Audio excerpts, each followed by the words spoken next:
Good morning, friends. Welcome to Elisa Maria Designs. I'm getting ready to start my voiceover while I complete this one section on Alphonse Mucha's Night's Rest. I'll put a little image up in the corner so you can see where we are in this painting.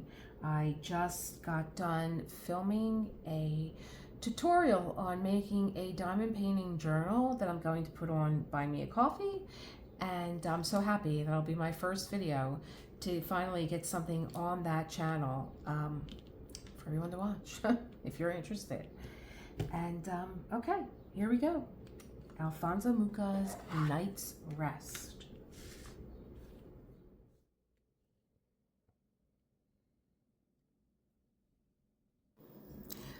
Hello and welcome to this masterclass on Alphonse Mucha, the master of Art Nouveau. Mucha's work left an indelible mark on art and design.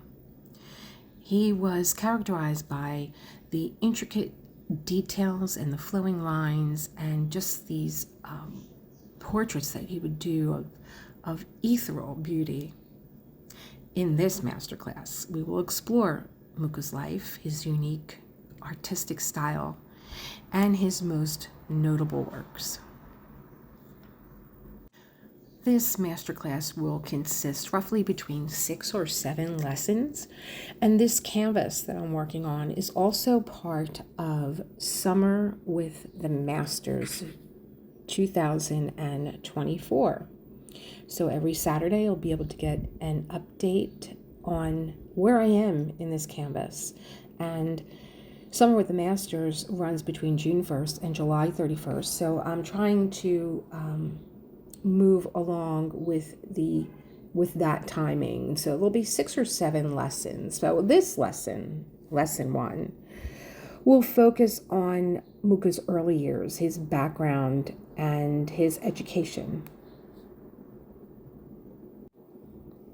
Mucha was born on July 24th, 1860 in Moravia, which is now part of the Czech Republic. And he studied at the Munich Academy of Fine Arts and later at the Académie Julienne in Paris.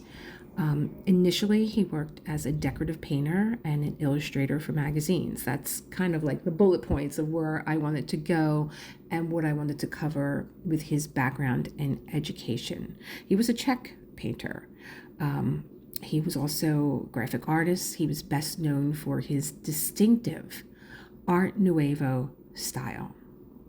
He became famous with those theatrical posters and advertisements and decorative panels, which often featured graceful women adorned with flowing robes, much like this one, surrounded by lush, ornate floral patterns. And I have to tell you, I've only completed one of the flowers in this canvas so far, and it's all ABs, and it's just open and lush and pink and colorful. And most of Mucha's work was characterized by elegance and intricate detail, the use of natural forms, making him the central figure in the Art Nouveau movement, which from previous masterclasses, I think that this masterclass flowing into Mucha from Klimt, where we did a masterclass on the Kiss, and we did a masterclass on Women in Gold, and with Klimt moving away from the traditional and the traditionalists and moving into the Vienna Secession, it was the Art Nouveau movement that was inspiring him. And you'll see where they're similar as we get into Mucha's background. So he was known best for his distinctive Art Nouveau style. And some of his most famous works included posters of the actress Sarah Bernhardt. And he also had a decorative series called The Seasons. Now, if those of you that know me know that I was really, when I was living in New York, I used to like to go out to Hell's Kitchen because they had this huge flea market, and you could find like anything, just think of it and it would be there.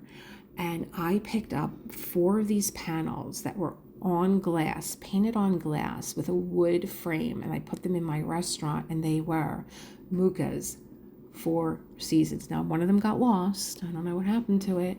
I only have 3, but I have them, but I'm hesitant to put them up because I don't have the 4th panel. I could possibly put them in different rooms, but I'm very familiar with this decorative series. I am looking forward to doing winter because I was married in December, and I am looking forward to doing the winter Mucha panel, which again is going to flow lovely. I did the moon, and I'm doing this one now, Night's Rest, and I think it would just flow lovely with my home decor and how I decorate, and the panel is just it's just stunning. Those 4 seasons I think are probably the ones that get called out when you think of Mucha. The 4 seasons, I believe he had, well, this is Night's Rest, and this is part of Times of the Day. So I don't know what the other 3 panels are because I was so attracted to this one. I went into, I purchased this one, and I got this canvas, if you're interested, at the diamond painting shop. And I went to go check it. I wanted to link it, and I don't see that it's available, but if you contact Rosa at the diamond painting shop and you ask her, I'm sure she'll give you all the information on it. I'm sure it will be back. Mucha is a highlight of diamond, I think so, of the diamond painting shop. But Mucha's influence in this style of Art Nouveau influence, it extended beyond art, and it became decorative also. There are some beautiful homes and places and architecture and jewelry and furniture. So much of what the Vienna Secession was about, that the art just not be a painting, the art be influenced in other things like jewelry and furniture. So you'll see that Art Nouveau style through all these decorative arts.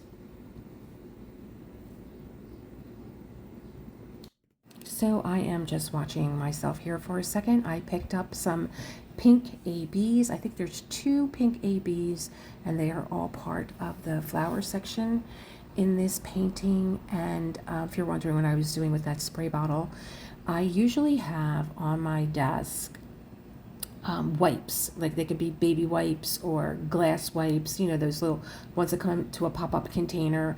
And I usually fold one and put it in about the size of the drill container that you see there. And I fold it up and I put it in there, and I wet it, and I use it to kind of like, you remember when there used to be that stuff, and I used to use it in my restaurant all the time. It was called Sort Wick, and you would wet your hands with it so that you can count money. Well, you know, when I drop drills and I can't pick them up, I'm usually using my spray bottle or the little cloth that I fold up and put inside one of the empty drill containers. And I use that to tap my stylus that has wax in it, so that when I pick up my AB drills, they don't stick to the wax and they don't pull it out. So that's what I'm doing over there with the spray bottle.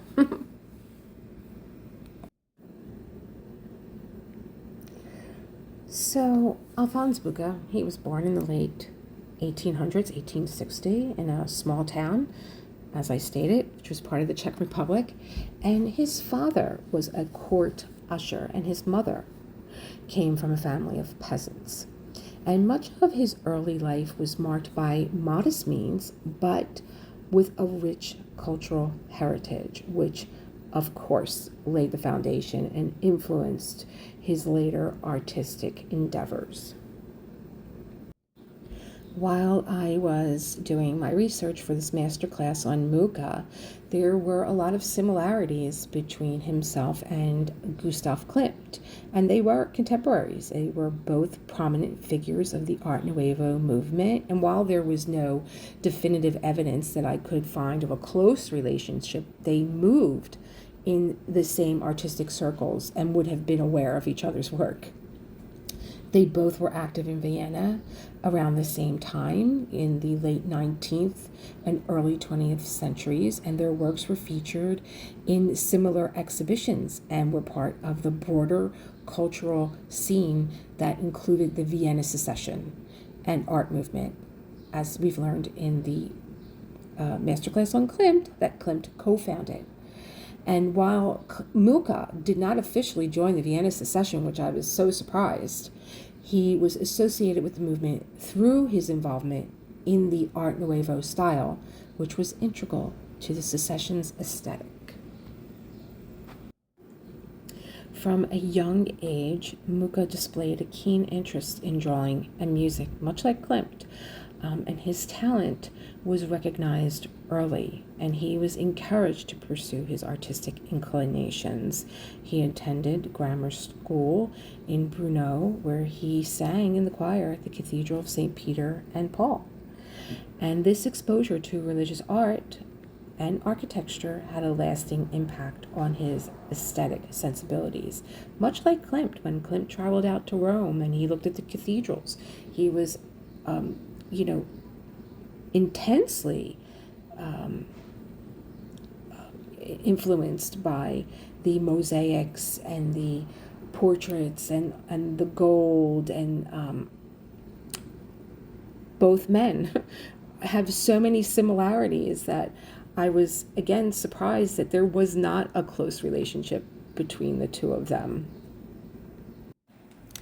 This part of the panel is the left side of the diamond painting, and I have just sectioned off what I'm working on instead of having, is it such a large canvas, I didn't want to section it all off with washi tape. So I did my 10 by 10 centimeter square, or 4 by 4 inches, and what I'm doing is I'm coming down the left side of the panel, and I'm doing that panel, and I'm doing the one right next to it.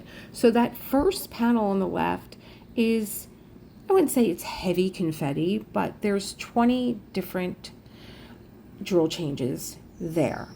And in the panel next to it, there's maybe about 10. But in the panel that, if I would keep going, it's mainly color blocking. So I opted to come down the left side of the panel, do 2 of the squares, and keep moving down towards the bottom. Then what I'm going to do is the bottom portion, and I'm going to come up the right side. Again, most likely doing 2 of the panels, 10 by 10 or 4 by 4. Do those 2 coming up the right side and finish off the top. That's going to leave me, because it's 5 panels across, it's 5 10 by 10 or 4 by 4 inches of blocks of tiles going across. So if I do 2 on the left and 2 on the right, I only have the center to complete, and the center panel is where all the color blocking is. So that should be fun. But there is a nice mix, and I have to say that my eye, and I think anybody's eye, when I'm actually working on the panels, is I don't see all those little details until the camera picks it up, or until I hang it up and step back and look away from it. Much like an artist does when you paint, you step back and you look away and you see the detail or what's lacking. There's no lack in here, but I'm able to actually clip this with chip clips that I got from the dollar store and hang it on the side of my refrigerator, because that side of my refrigerator is exposed. I also have hooks in my living room on my door from my foyer that I can hang it there too, because the chip clips have little holes on the top and they can hang right into the hook. So that's been really nice to be able to step back, look at this painting, and really, really appreciate that little beveled edge that you see and that archway that's coming alive. Really just so pretty. So despite Mucha's evident talent, in drawing and music, he had struggles, but he also had determination, like all of us, right? We have our struggles and determination. You'll hear me phrase it as charms and challenges. Mucha faced financial difficulties that hindered his formal education, and I think in this way he wasn't as fortunate as Klimt was. Klimt was accepted at an early age to the Academy of Fine Arts. So after completing his primary education, he took a job as a court clerk to support himself. Now, I know his father was a court usher, so that might be kind of in the same vein of occupation. But like most artists, most people that go into these careers where they become lawyers and doctors, and they have this passion for art, and it just never wanes. And so in 1879, he moved to Vienna, and where he worked for a theatrical design company, learning valuable skills in stage design and decoration. So I can't say or not say that Klimt and Mucha knew each other. I mean, I'm sure that they did. I believe that Mucha was part of the Vienna Secession. It's at the same time period. It's the late 1800s. So it's interesting how their life is almost parallel to one another, because Klimt was also part of that theatrical theater. He was painting on the ceilings. He was painting different scenes from different plays. So I'm sure they bumped shoulders into each other. His artistic training, Mucha's artistic training in Mucha and I'm sorry, his artistic training in Munich and Paris determined and furthered his artistic education. So he moves now to Munich in 1885. I almost said Mucha again, where he attended the Munich Academy of Fine Arts. So while there, and there is where he honed his skills in painting and drawing, and influenced by the academic style that was prevalent at the time. And much like Klimt, I'm doing a big comparison here, but much like Klimt, he aspired for more. And much like Klimt, he moved to Paris, the epicenter of the art world, where everything was just happening. I would imagine that Paris in the late 1800s was spectacular. When Mucha was in Paris, he enrolled at the Académie Julian, and later the Academy of Colarossi, where he studied under prominent artists like Jean-Paul Laurens. And during this period, Mucha still continued to struggle financially, but I'm sure like most artists, you lean on your talent and you manage to support yourself. And this is what he did. He began to support himself by illustrating magazines and advertising posters. And I think when we open up a magazine or we see posters, like I was saying, like my husband took me to the movies and I was looking at the movie posters, and there's like these little clips of scenes from the movies. And when I was doing the graphic arts for my restaurants and illustrating what was in my restaurant and food, I would imagine that it was pretty much just like that. Paris in the late 19th century, again, probably spectacular. It was a melting pot of these artistic movements. And Mucha exposed himself to a range of styles. And not to bring Klimt into this again, but they were both influenced by the same movements. They were both influenced by symbolism and Japanese art, which later influenced both their works. So there were some of his influences, and his early work was influenced by his heritage. How could it not be? And medieval art and architecture that he admired. Again, much like what we learned with Klimt, and by the symbolist movement, which sought to depict the spiritual and mystical aspects of life. And at this time, in the late 18th century, early 19th century. If you go back and you look at any old movies, like there was one in particular when I had COVID and I was, singing the praises of Pluto and how great the movies that I was catching were on. There was one called The Bad Seed, and it's about this little girl and her mom, and they live in this apartment, and upstairs is the landlady. And she would come down and she would be going on and on about Freud and about, having these psychological discussions. And I'm sure, much like not only Klimt and Mucha, but when we were learning about women in gold, it was Adela who would have these salons at her home and have these, she would have like politicians and models and artists, and I'm sure somewhere in there she had discussions of psychology and what things mean, and unweaving all those wanting to know, like like we do, or like I do. Like I dive down this rabbit hole wanting to learn so much about what it is that I'm doing, not just diamond painting is relaxing and it is meditative. And why did I choose this particular piece of art? What is it about Mucha that influences me? What is it that I like about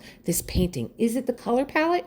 I will have to say that this color palette, now I am looking at it very softly right now because I'm looking at kind of what I've completed and what is left to be filled in.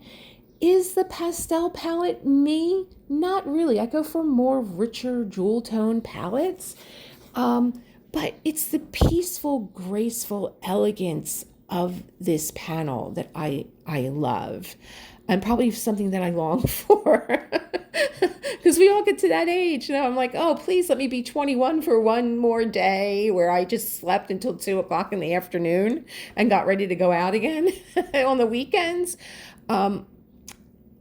But it was not only the peaceful beauty and elegance of the panel, but also her face, how beautiful it is. The fact that she's near a window and you get a glimpse of the peaceful, glorious, quiet evening. There's so much about the artistic drawing of this panel that moves me more than the actual color palette, and that's what made me want to do it. And after completing the moon, which is more my palette, more of that emerald green and the gold blacks, beautiful blues in that palette, and I think that I'm probably going to be a collector of these Mucha diamond paintings.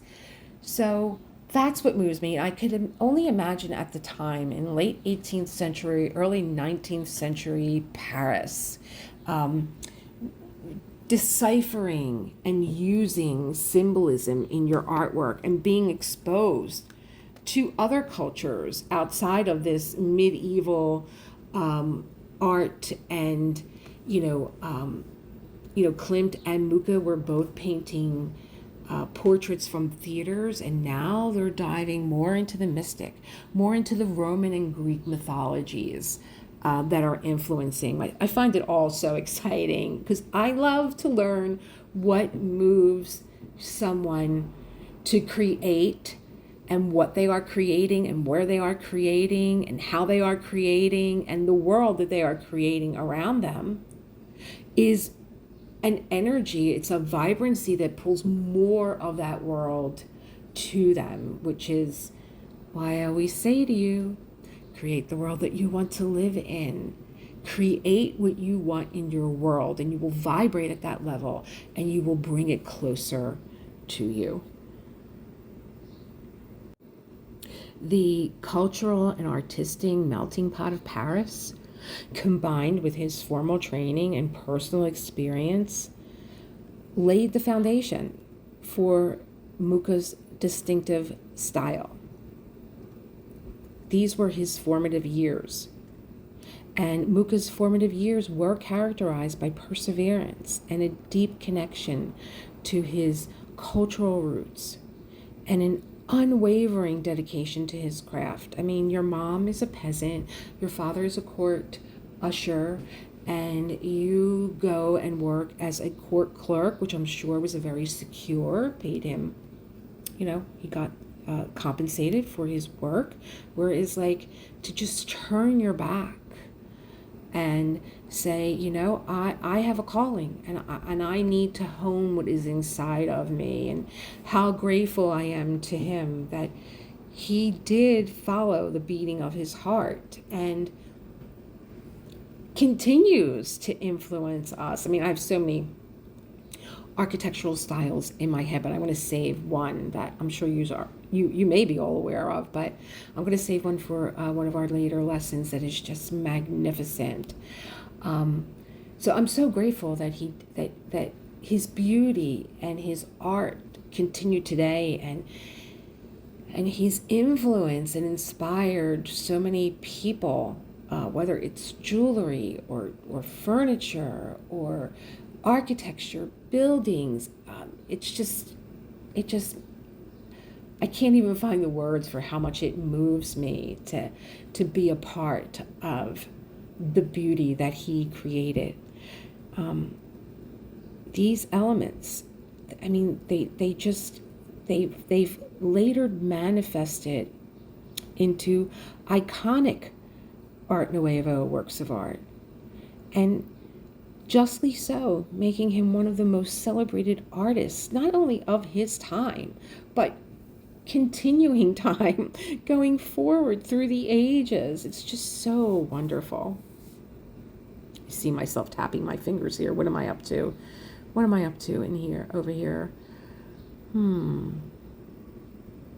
I think I'm coming to the, it looks like maybe I am on the last row.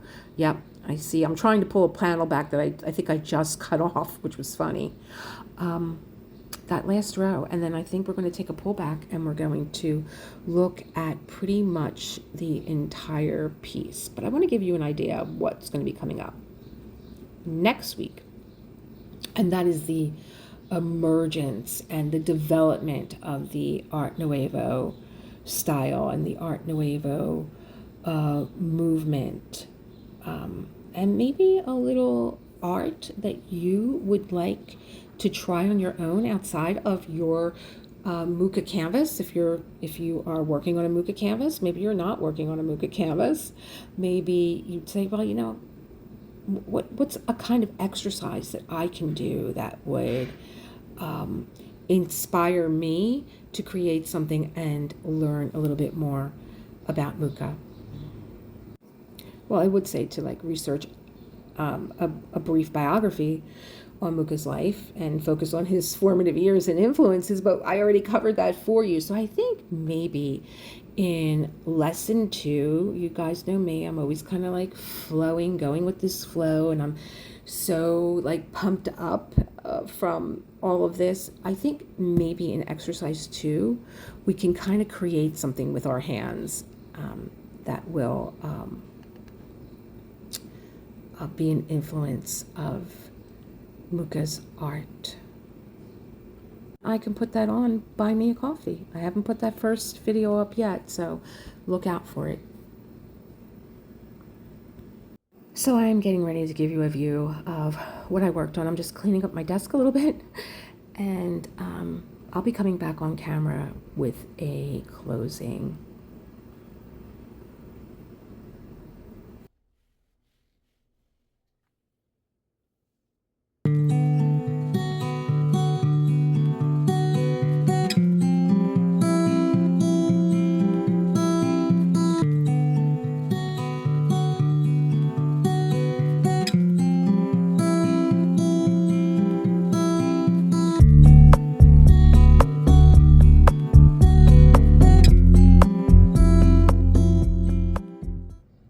So that is it for the first installment of the Mucha Masterclass in conjunction with Summer with the Masters. I'm so in love with this piece. I know I say it with everyone that I do, but we're going to be moving into, I'm going to continue the diamond paint on my own, but we're getting ready to move into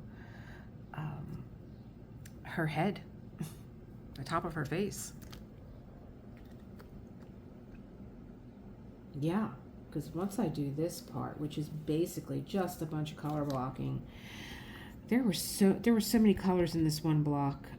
So there's 9M, the umbrellas, the anchor, the little video recorder, a